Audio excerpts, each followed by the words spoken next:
Samedi 15 septembre, 16 h, la conférence environnementale vient de se terminer. Le Premier ministre a conclu les travaux.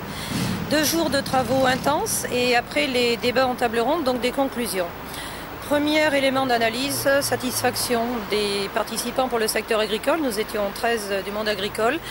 L'agriculture a été reconnue pour l'ensemble des efforts qu'elle a fait en matière environnementale. Et ça, c'est quelque chose que nous attendions dans la bouche du président de la République et dans la bouche du Premier ministre. Vrai motif de satisfaction, l'artificialisation des terres agricoles a été reconnue comme un vrai danger. Donc il y a une mobilisation générale et cela a été évoqué dans tous les groupes pour essayer de freiner, mettre un coup de frein à l'artificialisation des terres. Pourquoi? Parce que c'est néfaste pour le maintien de potentiel agricole, c'est néfaste pour la biodiversité, c'est néfaste aussi par rapport au renchérissement du foncier et l'ensemble de ses conséquences. Notre réseau s'était beaucoup mobilisé. Voilà plusieurs années que nous sommes sur ce sujet. Nous serons vigilants dans la loi qui va être conduite par Madame Duflot pour voir quelle va être la traduction concrète et quels outils vont être mis en place pour vraiment mettre un coup de frein à cette artificialisation du foncier. Il a été aussi dit que la déprise agricole était néfaste pour l'environnement et pour la biodiversité, la disparition de l'élevage, mais la disparition des cultures également. Et je crois que nous avons réussi à faire valoir l'ensemble des contributions de l'agriculture. Dans le débat sur l'énergie, il a été clairement dit aussi que l'agriculture était une des solutions à la transition énergétique avec la biomasse, avec les énergies renouvelables. Le photovoltaïque a été cité sur les toits et non pas sur les terres agricoles. Donc voilà des affirmations dans la bouche du Premier ministre aussi qui sont positives.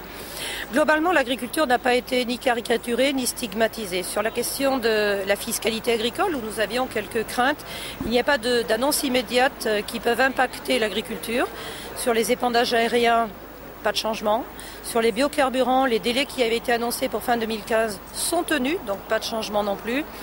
Un sujet s'est invité dans l'expression du président, c'était les OGM, alors qu'ils n'ont été évoqués dans aucune table ronde, mais pas de surprise. De toute façon, c'est un sujet sur lequel il n'y a pas de changement, que ce soit la gauche ou la droite.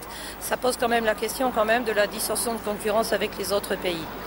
Voilà notre travail à payer et je crois que la participation active, la préparation importante que nous avions fait tant au sein de la FNSEA avec les jeunes agriculteurs et avec COP de France, la PCA, montre aussi que quand on travaille en réseau et qu'on est présent et qu'on dialogue, eh bien, il y a des possibilités de faire reconnaître que l'agriculture est un acteur de l'environnement, un acteur incontournable, mais aussi un secteur de solution.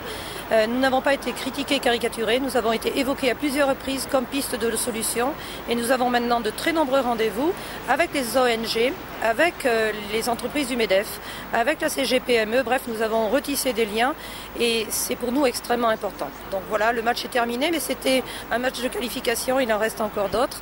La vigilance, bien sûr, sur chacun des chapitres, mais nous avons l'habitude de sujets à étage et nous serons présents.